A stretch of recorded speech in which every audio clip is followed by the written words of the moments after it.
This used to be illegal in the UK, but the law has just changed. The UK government has made a shocking decision which has put many electricians in an uproar.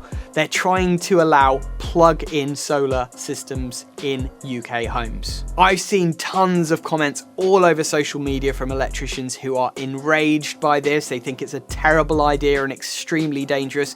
So in this video, I'm going to give you my brutally honest opinion of what I think about it. We're going to dig into all the details and figure out why it might be a bad idea, but maybe why it might be a good idea as well. And make sure you watch the end of the video because the conclusion that I come to might surprise you. But before we get into it, make sure you like and subscribe if you haven't done so already. We need your support as we try to grow this channel to 1 million subscribers, so thank you. I've seen tons of stuff on social media recently about this subject, with a lot of electricians that I follow on Instagram and who follow us saying that they're absolutely fed up with what's going on in the industry. You've got the government trying to encourage the uptake of renewables, but then shooting installers in the foot by enabling customers to install their own DIY products on their balcony or in their garden and just plug it into a socket.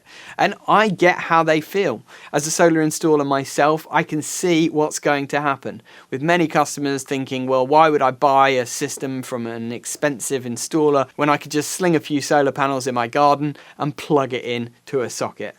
However, there's another part of me that feels slightly conflicted, because I do understand that we need more and more renewables in the UK. And the fact is that a lot of people live in flats and a lot of people live in rented accommodation where they simply can't get solar installed. And I'll talk to you a bit more about rented accommodation later in the video, where I share my personal experience about my own situation in this particular case. But the question is, why is everyone so annoyed about this? What are the potential risks? When it comes to UK wiring regs currently, it is against the regulations to plug in a generating set into a socket circuit. It's also in breach of G98, which requires you to submit a notification to the distribution network operator if you're connecting a generating set to the grid. Basically, they need to know about it because they need to know whether properties might be pushing power back onto the grid, which could affect grid voltages, frequencies, etc. Now, as far as I'm aware, these plug-in solar systems are literally just that. You plug them in and they just feed power back through your socket circuit into your house consumer unit to be used by whatever other devices throughout your house need electricity. However, if you're not using much electricity, there is the potential to be exporting power back to the grid, and therefore, in my mind, a G98 would be required. But there are other safety issues as well. Imagine that the wiring in your property is not safe. Maybe you've not had an EICR for years, maybe your sockets need rewiring, and you plug a generating set into that socket. Imagine the consequences that could potentially occur. By pushing power the wrong way through the circuit and through the circuit breakers, all sorts of chaos could ensue, with overheating of connections, cabling, or just safety devices not functioning properly. For example, for solar PV systems that we fit on an RCD or RCBO, we're required to fit bi-directional devices. What that means is that the RCD or RCBO can still operate safely if power is flowing the wrong way through it. That's because solar can generate power and push power back through that RCBO into the main consumer unit, as well as it flowing the other way, and the device needs to work safely in both situations. However, it's very rare for consumer units in the UK to have a bi-directional RCD or RCBO, and therefore you are very unlikely to be compliant with that regulation that requires bi-directional devices if you're just plugging your PV system into a socket in your house. Now, solar panels themselves output DC electricity, which can be quite dangerous. The DC voltage, unlike AC, it doesn't pass through zero, it is constant. So if you get a DC arc, as I've shown in previous videos, it can be quite aggressive and dangerous because that arc does not stop. So imagine a homeowner trying to wire up their own solar panels on their balcony or in their garden and accidentally shorting out those DC cables.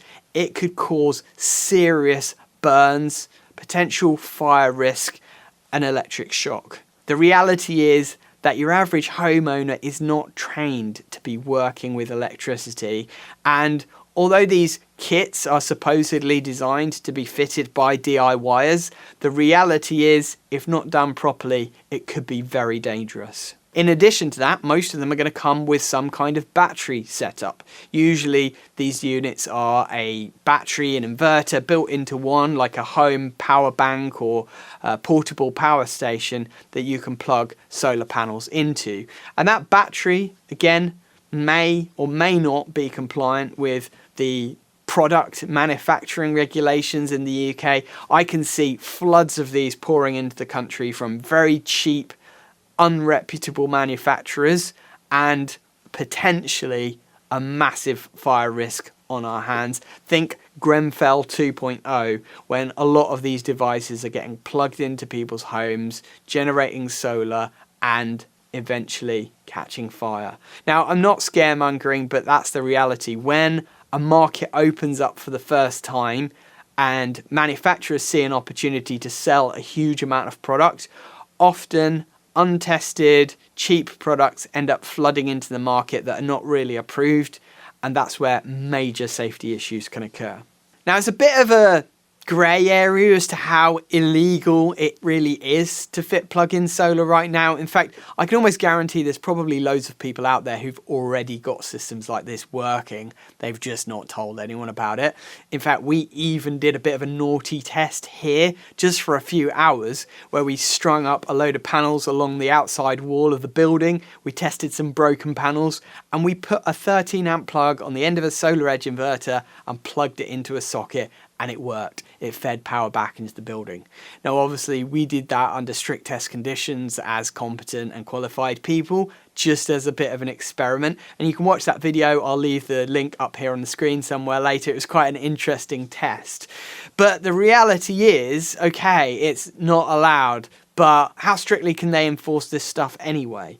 I worry that now that people know this is a possibility, they're going to just try and do it themselves anyway, because they think like nobody's going to actually be able to enforce it. And therefore, even worse, more shonky Heath Robinson DIY style systems are going to get built and plugged in. But let's flip this for a second, because yes, as an installer, I feel uncomfortable with this because I know how dangerous these things can be. And I also know that customers in their minds are just going to compare the price of a standard on-roof solar PV system with a wall-mounted battery to what they can get as a cheap DIY setup and think, well, why would I pay £20,000, £30,000 for a fixed system when I can spend, say, £5,000 on a portable system that I can take with me wherever I want to go? I can see the reasoning behind it from a customer point of view, but as an installer, it does have me a little bit worried. However, as a homeowner, I can see the benefits. If you're living in a flat, for example, and we've had this request before from people where they say, oh, I've got a flat, I want to install a battery storage system so that I can charge it up on cheap rate overnight and then use it to run the house during the day. But we just can't do it from a safety perspective. It's not safe to be carrying a big heavy battery up several flights of stairs and installing it in a flat, which is basically a fire compartment. There are just so many no-nos about installing battery storage systems in flats. So we basically say no to those installations. However, if a customer was able to get their own small portable setup, maybe flap the solar panels over the edge of the balcony, which might get quite a lot of sun during the day, and have a little battery system there to help take the edge off of their power requirements in the flat, they could make a big difference, you know, potentially saving hundreds of pounds a year on their energy and ultimately reducing their reliance on the grid and adding more green renewable energy to the grid. It all sounds pretty attractive because if you're a flat owner or you rent a flat, the reality is without a system like this, you don't really have any alternative options. And the same goes for people in rented accommodation. If the property you're renting doesn't have solar fitted on it, it's very unlikely that if you ask your landlord, they're going to spend thousands of pounds to fit a solar PV system on the roof just to benefit you as the tenant. So the reality is you're probably stuck without solar. But if you could get a portable system that you could set up and install yourself, and then it can run and take the edge off your energy bills, that could really help. So a perfect example is my house here. I've got this amazing bit of fence that is just calling out to me to fit solar panels all along it. I've got an outside socket that I could plug a solar inverter into with a little battery bank. And the fact is, I'm renting this property, so I can't fit solar on the roof. I'm spending a fortune on electricity because it's got a heat pump, and that costs a lot to run. It's about £200 a month, roughly, for the electric bill here. So if I could plug in solar here, it would be perfect.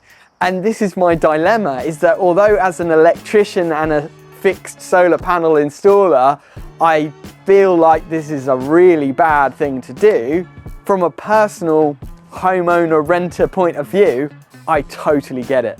So my consumer unit here has RCPOs, but I can almost guarantee that they're not bi-directional. We can check with the part numbers, but for example, the sockets on the ground floor there, which is what the outside socket is on, that's on a B32. RCPO is CUCRB32A, it's a BG RCPO, and I bet it's not bi-directional. Now, I watched a video from 𝐴𝐵𝐼𝐻 where Gordon said that he reckons it's a 7-year payback for a system like this, more or less. And that's the thing that worries me, is that if you take these premium products like the DJI or the EcoFlow, which we've reviewed here on the channel before, they are premium and so they're not the cheapest. But what that means is the payback period for a plug-in system like this is so long that actually 7 years for a system like that, is it really worth it? Because are you going to keep the unit for that long? I think what's going to happen is it's going to encourage people to flood the market with very cheap systems that would result maybe in more like a 3-year payback, but which aren't very safe. And that for me is worrying. Now, the reality is that we're super early days on all of this. Ed Miliband announced this idea, basically, that he's going to try and push this through. In Germany, these systems have been approved for a long time and many homes use them. However, in Germany, they have a lot better level of electrical safety in properties. For example, most houses have double pole circuit breakers on every circuit, which means that you've at least got double pole isolation, and probably those devices are bi-directional, unlike the circuit breakers in the UK. But for now, all of this is just speculation. We're hearing that the government are going to try and allow these devices to be installed in homes, but there's all of the regulation that still needs to be updated to actually allow this. And all of the regulators and Electrical Safety First, they're all scrambling to figure out what's going to happen. Because if the government want this to happen, they will probably push it through. But regulators then need to make sure that it's done in a safe way that is not going to cause any harm to anyone or compromise the way that the regulations are currently. So I think it's going to be a few months at least before we hear what's truly going to happen and what type of systems will be allowed, whether they will all be allowed or whether there be limitations on certain devices and certain sizes. We are yet to see. But one thing's for sure, I am tempted to fit a system up my house. It's potentially a great setup to try it out.